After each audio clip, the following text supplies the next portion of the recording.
Shalom, shalom. Donc, nous allons lire la parole du Seigneur. Donc, nous allons prendre Deutéronome 5. Nous allons lire le 33. Vous suivez entièrement la voie que l'Éternel, votre Dieu, vous a prescrite, afin que vous viviez et que vous soyez heureux, afin que vous prolongiez vos jours dans le pays dont vous aurez la possession. Donc, continuons, nous allons prendre encore Deutéronome 31, 8. L'Éternel marchera lui-même devant toi. Il sera lui-même avec toi. Il ne te délaissera point. Il ne, il ne t'abandonnera point. Ne crains point et ne t'effraie point. Continuons, mes frères et sœurs. Nous allons prendre le psaume 119. Nous allons lire le 133. Affermis mes pas dans ta parole et ne laisse qu'une iniquité dominer sur moi. Continuons, mes frères et sœurs. Nous allons prendre Jean 8, 12.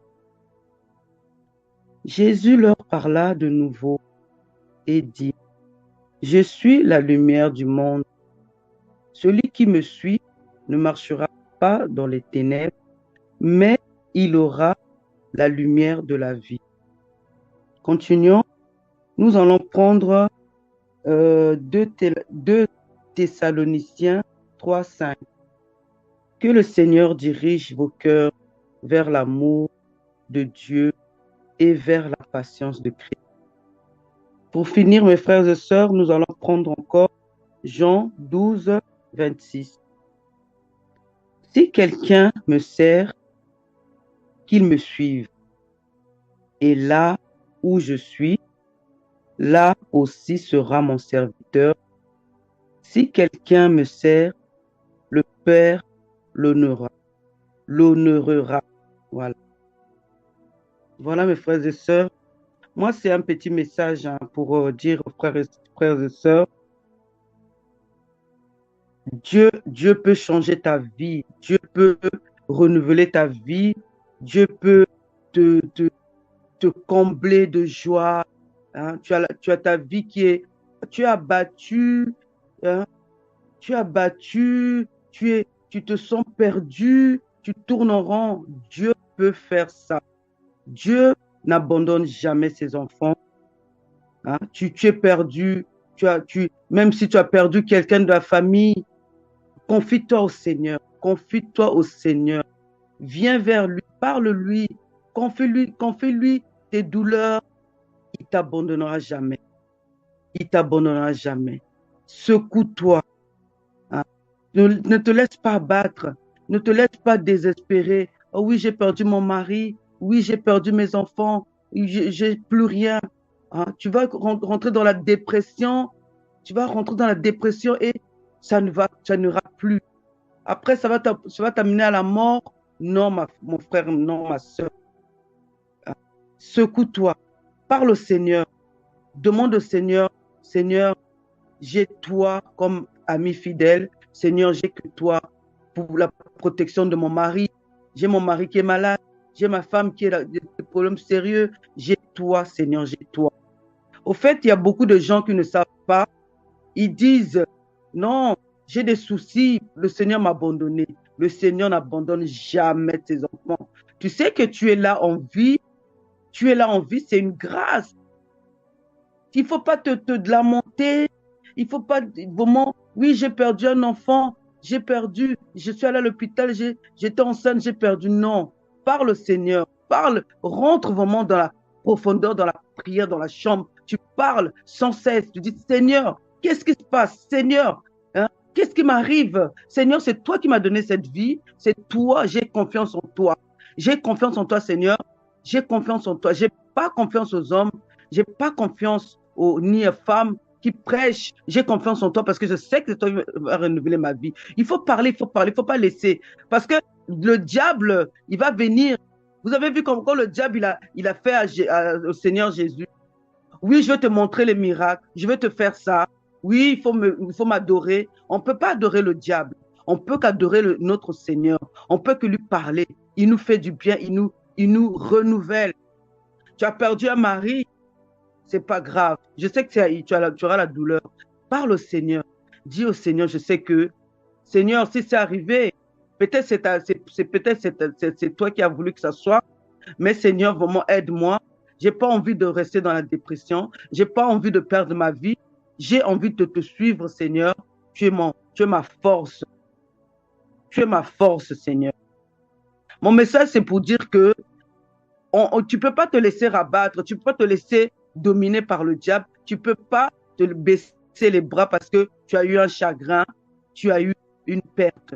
Donc relève-toi, parle au Seigneur. Parce il nous dit toujours, je vous abandonnerai jamais. Il ne peut pas nous abandonner parce que c'est lui qui nous a créés. Il nous a créés à son image, il nous a créés pour, pour faire sa fierté, il nous a créés pour le crier au monde, il nous a créés vraiment pour parler que de lui. Sinon, nous ne serons pas là, mes frères et sœurs. Dieu a un projet pour nous. Il a toujours des projets pour nous. Donc, nous devons toujours continuer à l'élever, à le magnifier. Voilà, mes frères et sœurs, je vous laisse avec ce message. Donc, bonne journée chez vous. Que le Seigneur vous protège, que le Seigneur vous bénisse. Bonne journée. Amen, amen, gloire à Dieu. Je vais aussi partager. Donc, je vais partager sur le thème comment garder la foi en Jésus-Christ au milieu de l'incertitude, du chaos, de la pauvreté, de la misère, etc. Nous savons tous que les temps sont devenus maintenant difficiles et beaucoup abandonnent la foi parce que soit euh, ils ont des problèmes soit d'argent ou c'est des dettes ou l'accumulation des dettes ou voilà l'injustice, ils n'arrivent plus à supporter. Voilà, donc les temps sont deviennent de plus en plus difficiles. Et nous, chrétiens, nous qui avons fait le choix de suivre Jésus-Christ, comment croire en Jésus-Christ au milieu de l'incertitude? Nous prions, rien ne se passe. Nous sommes dans une boucle infernale, soit du péché, soit de la pauvreté, de la galère, ou même de des dettes. Voilà, la liste est longue. Comment garder la foi en Jésus-Christ? Puisque ces problèmes remplissent nos pensées, remplissent nos cœurs, et ces problèmes nous poussent à prendre une décision, puisque nous devons régler ces problèmes. Problème de logement, problème des charges. Mais il y a, voilà, ça remplit nos pensées, et la question est posée, comment garder la foi en Jésus-Christ au milieu au milieu de l'incertitude, du chaos, de la pauvreté, des dettes, de la misère, etc. Nous allons creuser dans la Bible. Nous allons prendre aussi des cas pratiques. Hein. Avant, on va déjà prendre Proverbe 3, versets 5 à 6. Il est dit, confie-toi en l'Éternel de tout ton cœur et ne t'appuie pas sur ton intelligence. Reconnais-le dans toutes tes voies et il aplanira tes sentiers. Quand nous voyons pas clair, hein, c'est-à-dire que quand notre futur est assombri, c'est-à-dire on n'a pas la maîtrise sur notre futur, on ne sait pas comment manger demain, on ne sait pas comment régler la facture demain. Dieu nous appelle à compter que sur lui, mais de ne pas compter sur notre sagesse, mais de compter que sur lui. S'il nous inspire, à ce moment-là, oui, nous pouvons mettre en place des stratégies pour faire face au lendemain. Voyez-vous? Mais nous devons nous appuyer que sur le Seigneur. Comment en sortir des dettes? Comment en sortir de cette boucle infernale euh, de pression, de tous ces maux? Dieu nous appelle à faire confiance qu'à lui. C'est ça la base. La base, c'est de dire que je suis défaillant parce que j'ai toujours suivi un plan et ce plan a été mis en place par moi.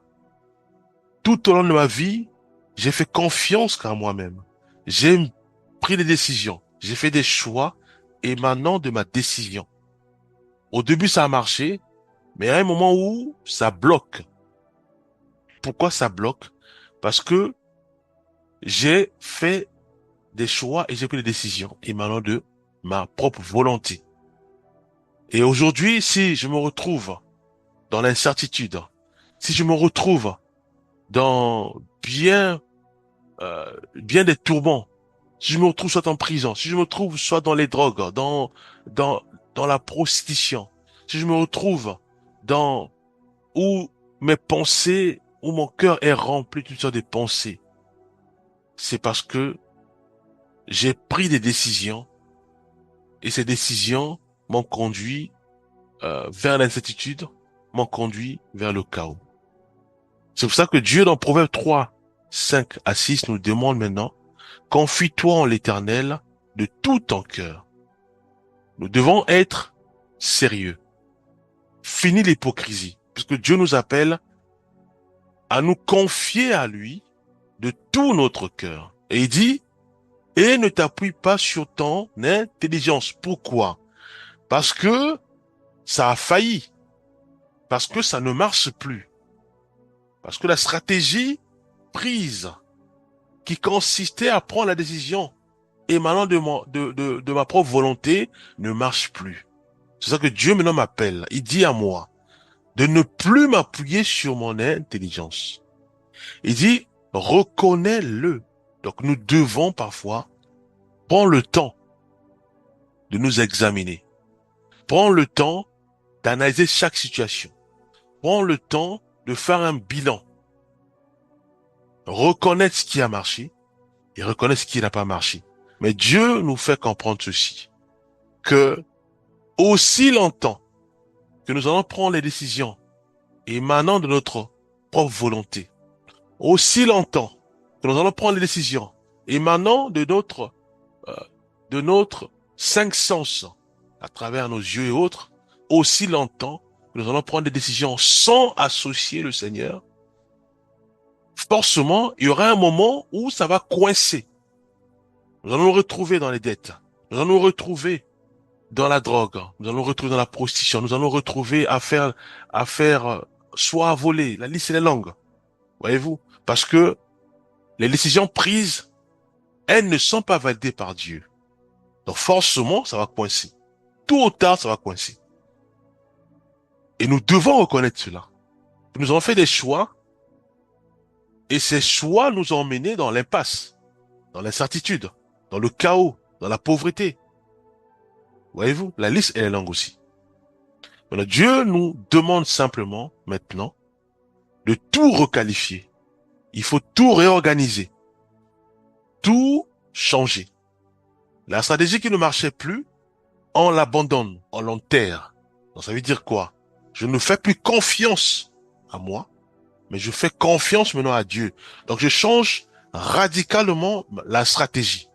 Il est obligatoire, parfois, de s'arrêter et d'examiner et de voir ce qui a marché et ce qui n'a pas marché, où est-ce que ça bloque. Pourquoi ça fait une année, un mois, 3 mois, je suis bloqué. Ça veut dire que ça ne marche pas. Et comme ça ne marche pas, je cherche la cause. La cause, c'est ma propre volonté. Maintenant, je sais que la cause, c'est ma volonté. Donc, je mets ma volonté dans la poubelle. Je change de stratégie. Et la stratégie, la bonne, la parfaite, ça se trouve dans Proverbe 3, versets 5 à 6, qui nous dit à nous, confie-toi en l'Éternel, de tout ton cœur. Donc, il n'y a plus d'hypocrisie. Je suis sérieux. Je m'engage à suivre Jésus-Christ. Je m'engage à donner toute ma vie à lui, mes projets, mon cœur, mes pensées, sans hypocrisie. Et ne t'appuie pas sur ton intelligence. Je suis conscient que ça n'a pas marché. Je suis conscient que si je me retrouve dans l'incertitude, dans le chaos, dans la pauvreté, dans la misère, et la liste est longue, c'est à cause de mon intelligence. Donc je l'abandonne. C'est une mauvaise stratégie. Reconnais-le, je le reconnais. Dans toutes tes voies. Voyez-vous? Et non, les décisions à prendre, je dois associer Christ. Je dois m'appuyer que sur Jésus-Christ. Crier sur lui pour réaliser, pour reconnaître sa volonté. Chaque projet, je dois associer Jésus-Christ dans la prière.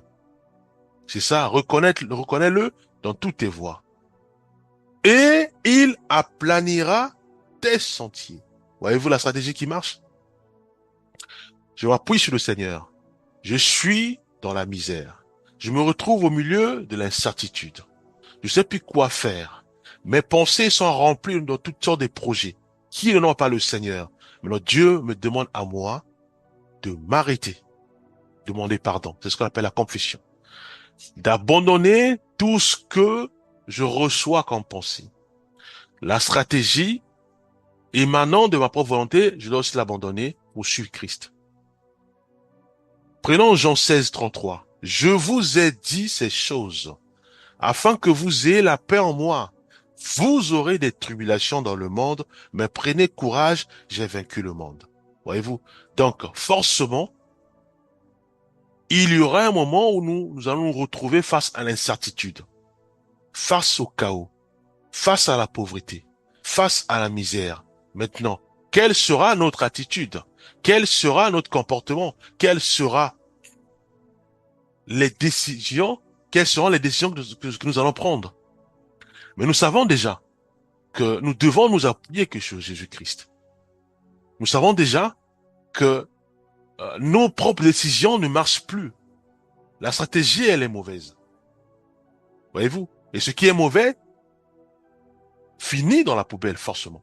Pour nous, euh, nous imprégner de la stratégie de Christ. Qui nous appelle à nous accrocher à lui, de compter que sur lui, surtout sans hypocrisie. De ne pas chercher à gauche, à droite, que sur Christ. Voyez-vous? Et il nous dit, et je vous ai dit ces choses afin que vous ayez la paix en moi. Donc nous devons croire en Jésus-Christ. Je suis dans une boucle infernale des dettes. Une boucle infernale de la prostitution. J'arrive pas à en sortir. Une boucle infernale de la cigarette ou de la drogue. Une boucle infernale des doutes, de la tristesse. Une boucle infernale de l'apostasie. Ça veut dire que l'abandon de la foi. J'ai des doutes. Est-ce que Dieu existe? J'ai des doutes. Est-ce qu'il entend ma prière? Dieu me dit à moi que ce que j'entretiens comme pensée, ce que j'entretiens comme élément ne marchera pas. Je dois tout abandonner et croire en Jésus-Christ. Je dois me laisser guider par Jésus-Christ. Je ne peux plus penser à sa place. Je dois dire, Seigneur, je suis enfermé dans une boucle infernale de la prostitution. Comment en sortir? Aide-moi, guide-moi. Je m'appuie que sur lui. Je crie à lui. J'attends que lui seul me donne la stratégie. Comment en sortir? Comment sortir dans les maisons closes? Comment sortir à la dépendance de la prostitution, la drogue et autres? La liste est longue. Voyez-vous? C'est Dieu seul qui doit nous guider. Dieu seul qui doit nous délivrer. Dieu seul qui doit nous délivrer, bien-aimés. Donc, je ne peux plus, moi, fier à ma décision ou à ma volonté puisque ça ne marche plus. Philippiens 4, verset 12 à 13. Paul, il est dit, je sais vivre dans l'humiliation et je sais vivre dans l'abondance. En tout et partout, j'ai appris à être rassasié et à avoir faim, à être dans l'abondance et à être dans la disette. Je puis tout par celui qui me fortifie. Voyez-vous?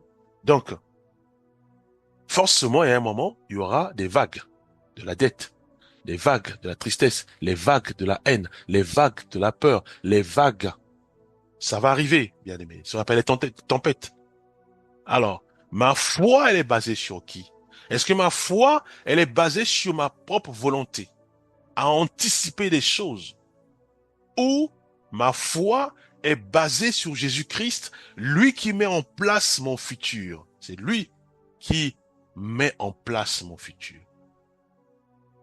Alors, si ma foi est basée sur ma propre volonté à anticiper le lendemain, bien aimé, j'ai failli. Je suis le plus malheureux, puisque forcément, je vais échouer. Forcément, ça va coincer.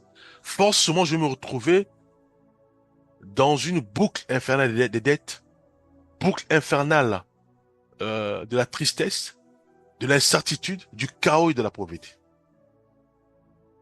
Voyez-vous? Donc, je dois m'appuyer que sur Jésus-Christ, puisque c'est lui qui connaît mon passé, mon présent et mon futur. Et lui seul a toutes les stratégies pour faire en sorte que le bonheur, la grâce et la paix continuent à s'agripper dans ma vie. Voyez-vous, à m'accompagner. Je ne peux plus, moi, douter du Seigneur, douter de son existence, douter s'il existe, douter si réellement il est en moi. Pourquoi ce chaos? Pourquoi je vis dans le chaos? Pourquoi je vis dans la dette? Pourquoi je suis enfermé dans toutes sortes de prisons, de la drogue et autres? Dieu me dit à moi, ma stratégie, elle n'est pas bonne, elle se repose sur ma propre volonté, mon intelligence et ma façon d'anticiper le lendemain. Dieu me dit à moi de mettre tout ça dans la poubelle et d'orienter mes regards vers lui, de m'appuyer que sur lui et de le consulter pour savoir sa volonté sur chaque décision de ma vie. Prenons rapidement des cas pratiques. Nous allons prendre le cas de Job, que nous connaissons tous, de Job 13, verset 15. Nous savons que l'histoire de Job c'est l'histoire où, voilà, que nous connaissons tous, hein, donc ça nous inspire. Nous savons que dans la souffrance, il est resté fidèle. Dans le bonheur aussi, il est resté fidèle. Voici, il me tuera. Je n'ai rien à espérer. Mais, devant lui, je défendrai ma conduite. Donc, il est resté fidèle dans la galère. Il est resté fidèle dans les épreuves. Il est resté fidèle dans la maladie. Il est resté fidèle aussi dans l'abondance. Prenons le cas aussi de Joseph. Genèse 50, verset 20. Je vais lire. Joseph dit, « Vous aviez médité de me faire du mal. Dieu l'a changé en bien pour accomplir ce qui arrive aujourd'hui, pour sauver la vie à un peuple nombreux. » Il résume. En gros, avec ses frères, il passe toutes sortes de tribulations, toutes sortes de vagues, toutes sortes de pressions, toutes sortes de tentations et autres. Sa foi en Christ, elle est restée intacte. Voyez-vous, Dieu nous appelle à ceci. Dieu nous fait comprendre que nous sommes comme Joseph, nous sommes comme Ruth. Nous sommes, Ruth 1, 16. Ton peuple sera mon peuple et ton Dieu sera mon Dieu. C'est Ruth qui parle ainsi. Voyez-vous? Parce que il y avait l'abondance et là maintenant il y a la galère. Mais Ruth dit, ton peuple sera mon peuple et ton Dieu sera mon Dieu. Donc Ruth est restée intacte. Le cas de David, prenons Psaume 27, 1. L'Éternel est ma lumière et mon salut. De qui aurais-je peur? L'Éternel est le soutien de ma vie. De qui aurais-je crainte? Prenons le cas de Paul que nous avons vu tout à l'heure. On va prendre encore 2 Corinthiens 12, verset 9. Ma grâce te suffit car ma puissance s'accomplit dans la faiblesse. Je me glorifierai donc bien plus volontiers de mes faiblesses afin que la puissance de Christ repose sur moi. Voyez-vous? Donc, juste pour conclure, puisqu'on n'a plus le temps, le Seigneur nous fait comprendre ceci, que quand nous recevons des vagues, Quand nous avons l'impression que nous sommes enfermés dans une boucle infernale, des dettes, des galères, voilà, la liste est longue. Dieu, il est là. Dieu, il est là. Il dit, je tiens à ta porte. Donc, je tiens à la porte de ton cœur. Il respecte le libre arbitre. Il veut absolument que nous puissions ouvrir nos cœurs et qu'il rentre pour qu'il puisse prendre les commandes de notre vie. C'est lui qui met en place notre futur. Aussi longtemps que nous allons prendre les propres décisions selon notre volonté, aussi longtemps que nous allons anticiper notre futur selon notre intelligence, ça va être compliqué. Il y aura un moment, ça va coincer. Forcément, il y aura un moment que nous allons retrouver dans les maisons closes à faire la prostitution, à voler, à mentir, ou à tomber dans la dépression, ou à laisser les pensées de suicide nous envahir, sachant que le suicide ne vient pas de Dieu et c'est un péché grave. Dieu nous dit maintenant que notre stratégie, elle n'est plus bonne. Puisque l'histoire démontre, la Bible démontre, et nous-mêmes, nous sommes des témoignages vivants. Ça marche plus. Nous devons maintenant nous tourner vers le Seigneur en disant, Seigneur, écoute, maintenant je me comporte comme un enfant. Un enfant qui ne prend plus de décision, qui n'anticipe plus son futur. Un enfant qui s'appuie que sur le Seigneur. À ce moment-là, Dieu dit que nous sommes heureux. Pourquoi? Parce que face à la vague, à toutes sortes de pressions qui peuvent arriver, comme un enfant, nous comptons que sur Dieu. Donc ça veut dire que ces vagues, ça pourra jamais nous altérer notre foi en Jésus-Christ. Nous ébranler, non. Parce que comme un enfant, nous voyons la vague arriver, nous posons des questions, c'est quoi? Qu'est-ce qui se passe, c'est quoi? Mais Christ, qui connaît notre état, qui sait que nous comptons que sur lui, il va décimer les vagues. Voyez-vous? Il va frayer des chemins dans les vagues. Souvenons-nous encore de Moïse et son peuple. Face à la mer Rouge, derrière eux, il y avait l'armée de Pharaon qui venait. Comme des enfants, ils ont crié au Seigneur. Et Dieu a frayé un chemin dans la mer Rouge. Voyez-vous? C'est ce que Dieu attend de nous. Nous puissions ouvrir nos portes en disant, Seigneur, je suis incapable. Voilà où je me suis arrivé. Voilà où ça m'a emmené mon intelligence. Dans l'incertitude, dans le chaos, dans le doute, puisque je commence à douter de l'existence de Dieu. Maintenant, prends le contrôle de ma vie, conduis-moi. Et je veux maintenant me comporter comme un enfant. Aide-moi à ne plus prendre les décisions, mais je laisse tout entre ta main. Voyez-vous, c'est ce que Dieu attend de nous. Nous allons prier. Père, nous remettons nos vies entre ta main. C'est toi seul, Père, qui nous corrige, qui nous relève, qui nous fortifie. Fais grâce, Père. Fais grâce au Éternel des armées, que l'humilité inonde puissamment nos vies. Fais grâce au Éternel des armées, que nous puissions réaliser ceci, que nous maîtrisons rien, Père. Nous maîtrisons rien. Aide-nous, Père, à garder cela en nous, afin que nous puissions nous appuyer que sur toi. Au nom puissant de Jésus-Christ, nous avons ainsi prié.